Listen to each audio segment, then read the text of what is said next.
ஊழலை ஒழிப்போம், பெண்களுக்கான ஆட்சி தருவோம் அப்படின்னு சொல்லிட்டு திரு செங்கோட்டையன் அவர்களை சேர்க்கும்போது டோட்டலாக முரண்பட்டு போயிடுறீங்க. ஓகே, டோட்டலாக முடிஞ்சு போயிடுறீங்க. நீங்கள் பெண்களுக்கு எதிரான அவ்வளோ பெரிய வாச்சாத்தி கொடுமைகளை செய்த ஒருத்தரை நீங்கள் நாங்கள் கொள்கை தலைவராக வச்சுப்போம், அது எப்படி சாத்தியப்படும்? ஓகே.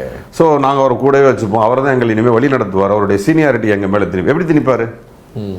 ஸோ அது மாதிரி கொஞ்சம் எல்லாமே அடுத்தடுத்த கட்டமைப்புகள் அத்தனையுமே ரொம்ப தவறாக இருந்ததுனால அவரும் கற்றுக்கிறதுக்கோ இல்லை சொல்லிக் கொடுக்கறதுக்கான ஆட்களை கூட வச்சுக்கல.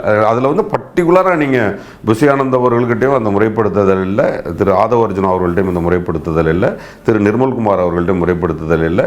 மீண்டும் இவங்க அதிமுகலேருந்து சேர்ந்த திரு செங்கோட்டையன் அவர்கள்கிட்டையும் அந்த ஒரு ஏற்கனவே இருந்த பாஸ்ட்டுங்கிறது சரியானதாக இல்லை. ஸோ நான் முற்றிலும் நீங்கள் ஒரு ஓட்ட போட்டை எடுத்துக்கிட்டு எத்தனை கம்பு வச்சு எத்தனை பேரை வச்சு நீங்கள் தள்ளினாலும் எனக்கு மிகப்பெரிய ரசிகர்கள் இருக்காங்கன்னு சொல்லிட்டு அதன் மூலமாக நீங்கள் கடலுக்குள்ளே தள்ளக்கூடிய அந்த போட்டானது நிறைய ஓட்டையோடு இருக்குது.